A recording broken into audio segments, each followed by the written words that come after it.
So now that we finished painting the rust effects onto the piece, it's time to go ahead and bring out some of those shadows and those nooks and crannies and low spots with a nice wash.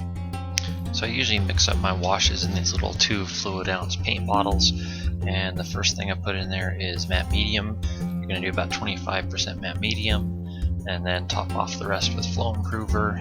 And remember, the flow improver needs to be diluted in a second container before you can use it. It's about 25:1, so flow improver lasts a long time.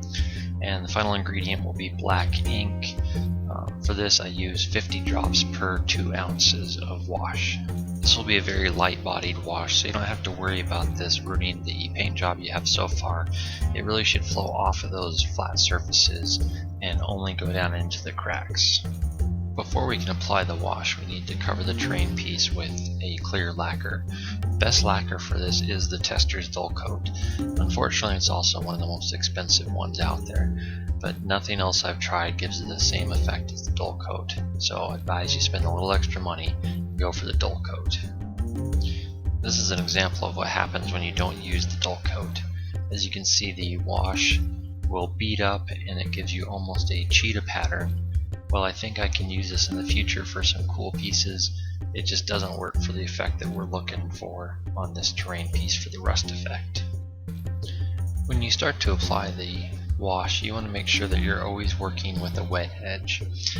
That is to say, you don't ever want to let the wash dry and then come along and apply more wash over that or right next to it. They'll get a small streak. On a piece like this, the easiest way to do that is to restrict yourself to performing the wash step on one panel at a time. Once you've applied the wash to a few panels, it's important to go back through and draw off where it started to pool off and where it started to puddle. This will make a shiny little blob of black that just doesn't look good on your terrain piece. So just keep a paper towel nearby and just draw off those little pools and those little puddles of extra wash.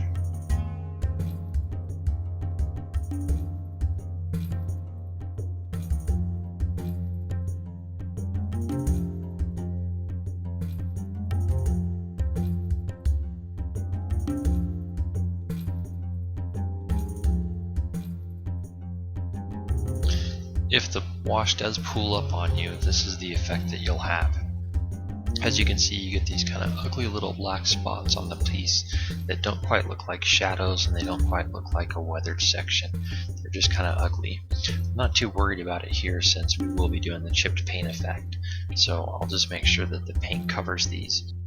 Here's an example of this streaking effect that you can get if you apply too much wash, or if you come through and you didn't maintain that wet edge.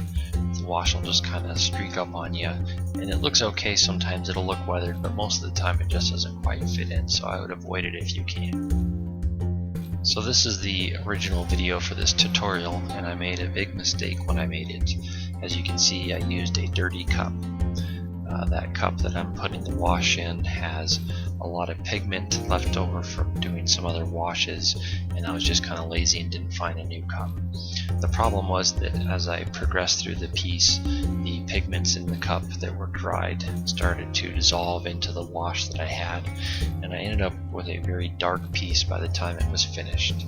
I was really disappointed with this and ended up masking off this middle section, reapplying the primer and redoing the rust effects.